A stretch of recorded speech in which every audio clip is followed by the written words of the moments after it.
ยทุกข์เคยสุขห่วงกันก็ทำให้ใจสั่นและอยากจะหวนย้อนวันเวลากลับไปมันคิดถึงใบหน้าหอยน้ำตาหอยยิ้มที่เคยได้เห็นคิดถึงชีวิตนักเรียนมัธยมที่เคยเป็นและบอกเคยลืมว่าเฮาหากันเท่าใดห่างกันแสนไกลหัวใจยังเหมือนเก่าห่างกันเท่าใดหัวใจเฮาเหมือนเดิม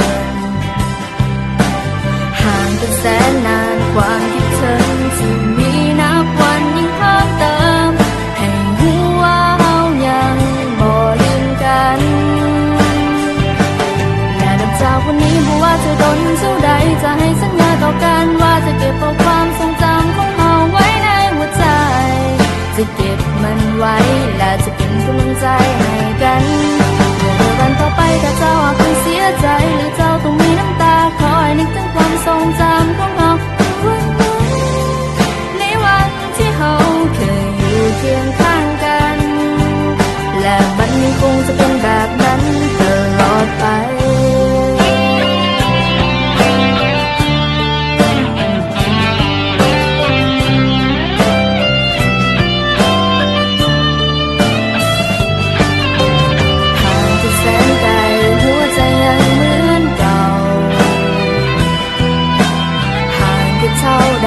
หัวใจเฮาเหมือนเดิมห่างกันแสนนานความคิดถึงที่มีนับวันยิ่งเพิ่มเติมให้หัวเฮายังบ่ลืมกันและนับจากวันนี้บ่ว่าจะโดนเท่าใดจะให้สัญญาต่อกันว่าจะเก็บเอาความทรงจำของเฮาไว้ในหัวใจจะเก็บมันไว้และจะเป็นกำลังใจให้กันวันต่อไปถ้าเจ้าอาจต้องเสียใจหรือเจ้าต้องมีน้ำตาคอยนึกถึงความทรงจำของเฮา